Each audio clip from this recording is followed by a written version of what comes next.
Marsha's breath came in ragged gasps as she sprinted through the lobby, her sneakers slapping against the marble floor.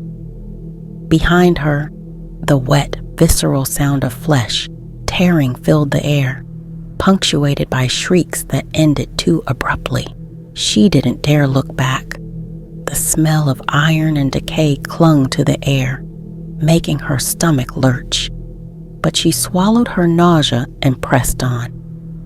Her trembling hands grasped at door handles as she ran, locked, every single one. Her pulse pounded in her ears, her fingers slipping from sweat as she fumbled with another knob. It turned. Relief flooded her as she ducked inside and shoved the door shut behind her, pressing her weight against it. Darkness swallowed her whole. She covered her mouth with both hands, her lungs burning as she fought to control her breathing. The hallway outside was silent for a moment, the absence of noise, more terrifying than the chaos before.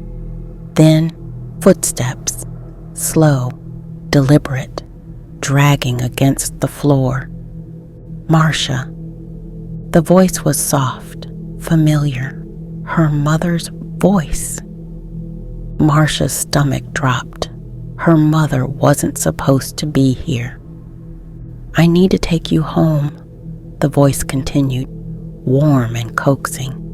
"I know I haven't been much of a listener, but if you come out, I'll try to understand."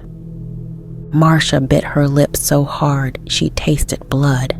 This thing, it could read her thoughts. It was using her mother against her.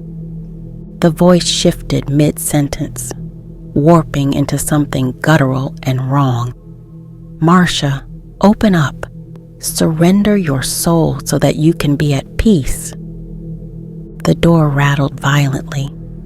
Marsha clenched her eyes shut, every muscle in her body locking in place as the banging became relentless. The wood groaned under the pressure, the hinges straining, the sound drilling into her skull. Then, silence. A dead, suffocating stillness settled over the room. Marsha exhaled shakily, her heartbeat thrumming in her throat. Had it given up? She hesitated, then slowly got to her feet. The moment she did, a single knock, software playful, right against her ear, and a whisper dripping with malice. "Found you." Marsha's breath hitched. The realization hit her like ice water down her spine. The creature, it was behind her. A shudder crawled up her limbs as she felt something cold brush the back of her neck. The air turned thick with the stench of rot, the scent of something long dead but still moving. She didn't want to turn around.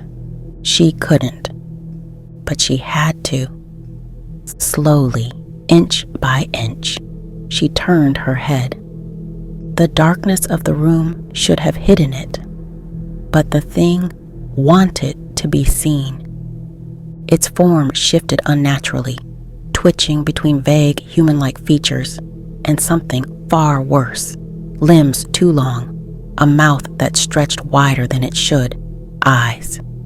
Her mother's eyes, but they were wrong, clouded, hollow, as if they were just props, placeholders in an imitation that wasn't quite finished.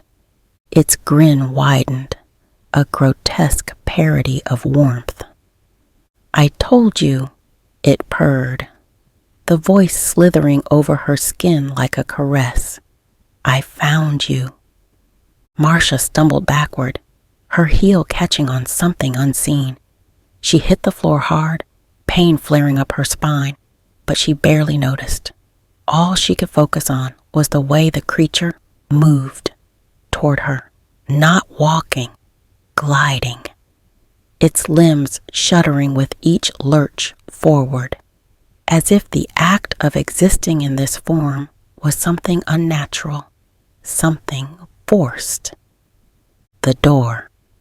She twisted her body, scrambling toward it. A hand, if it could be called that, grasped her ankle. It was wet, not like sweat, like blood. Marsha screamed, thrashing as the grip tightened, her flesh searing where it touched. The thing let out a sound, something between a laugh and a gurgling death rattle. "You're mine now, sweet girl." It yanked, and the darkness swallowed her whole. Darkness swallowed Marsha in an instant, cold, suffocating, absolute. She kicked and clawed at the thing's grip, her fingers digging into the floor, trying to find purchase, but it was useless. A force stronger than anything human dragged her deeper into the void. Her screams echoed, swallowed by the oppressive blackness that seemed to stretch infinitely in all directions. Then, silence. Not just the absence of sound, something deeper, a silence that felt like it had always been there, waiting for her. Marsha's body went still. The grip on her ankle loosened. For a moment, she thought she was free, but then she felt it. Breath on her face. A whisper, so close it tickled her ear. "You were never meant to leave." Something shifted in the dark. The feeling of being watched became unbearable. Then, light. Blinding.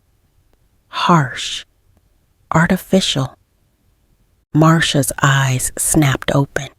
She was on the floor of the lobby, sprawled out as if she had simply collapsed.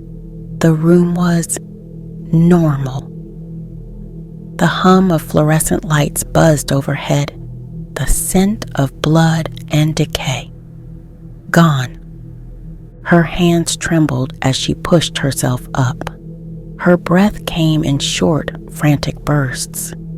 Had it been real? She asked herself. That was until she felt a deep burning pain at her ankle. She rolled up her pants and saw a large claw bruise.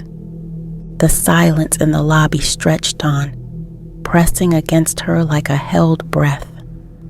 Then, and a whisper curling through the air like smoke.